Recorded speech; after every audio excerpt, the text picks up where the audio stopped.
ထိုလူသည်တေးချင်အောင်ဆောင်ရန်စူးစမ်းနေခဲ့သည်အဖိုးအိုကတနက်ကိုမြောက်လိုက်ပြီးပထမတစ်ချက်ပစ်လိုက်သည်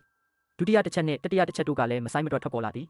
ထိုအချိန်တစ်လျှောက်လုံးသူသည်မျက်တောင်ပင်မခက်ရဲပဲအောက်ဤနေခဲ့ရသည်သူတည်သွားပြီဟုအဖိုးအိုကထင်မှတ်သွားတော့လဲထိုခဏမှာပင်သူ၏မျက်စိတငယ်အိမ်ကအနှဲငယ်လှုပ်ရှားသွားသည်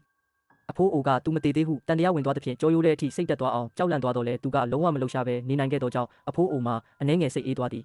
အဖိုးအိုသည်ဖုံးပြောရင်းမှန်ပြောင်းဖြစ်တောင်တန်းဒေသကိုလှမ်းကြည့်နေစဉ်သူ့ကိုတဖန်ပြန်မြင်သွားပြန်သည်ဒေါသတကြီးဖြင့်အဖိုးအိုသည်ချက်ချင်းတနက်ကိုချိန်ကထပ်မံပစ်ခတ်လေတော့သည်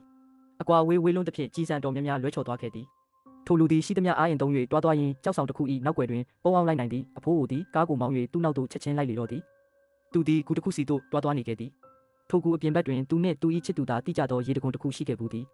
သို့သောကူအတွင်းသို့ရောက်သောအခါရေတခွန်မှာခန်းချောက်နေပြီဖြစ်ကြောင်းတွေးလိုက်ရသဖြင့်အားလုံးပြီးဆုံးသွားပြီဟုသူခံစားလိုက်ရသည်ကူအပြင်ဘက်တွင်အဖိုးအိုသည်သူပိတ်မိနေပြီဖြစ်ကြောင်းအော်ဟစ်ပြောဆိုနေသည်သူလုံးဝအားပြတ်တော်မီအချိန်မှပင်ကူအတွင်းမှရေစက်ကြတန်တက်ကိုကြားလိုက်ရသည်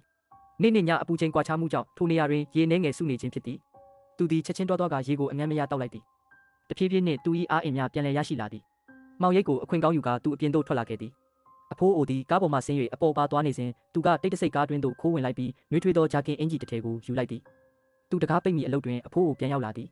တကားအဆုံးထိပိတ်မထားသည်ကိုအဖိုးအိုမြင်သွားပြီးတစုံတစ်ယောက်ရှိနေမှန်ရိပ်မိသွားသည်အဖိုးအိုသည်ဘာမှမစင်စားပဲကားပေါ်တက်ကဂီယာကိုနောက်ပြန်ချက်ချင်းထိုးလိုက်လေတော့သည်ထိုခဏမှာပင်သူသည်မြေကြီးနှင့်ကပ်နေအောင်ဝင့်နေလိုက်သည်ကားအောက်ပိုင်းမြင့်နေသဖြင့်ကံကောင်းထောက်မစွာသူအသက်ဘေးမှလွတ်မြောက်သွားခဲ့သည်သို့သောယခုအခါသူသည်အဖိုးအို၏ရှေ့တက်သို့ရောက်ရှိသွားပြီဖြစ်သည်အဖိုးအိုကကားကိုသူ့စီသို့တက်မောင်း၍တိုက်ရန်ကြိုးစားသည်လုံးဝအပြတ်ရှင်းရန်အတွက်အဖိုးအိုသည်ဘုံများကိုမိမိကသူ့ထံသို့တိုက်ရိုက်ပစ်ပေါက်လေသည်သူသည်အသေးအတန်ပြေးလွှားနေရသည်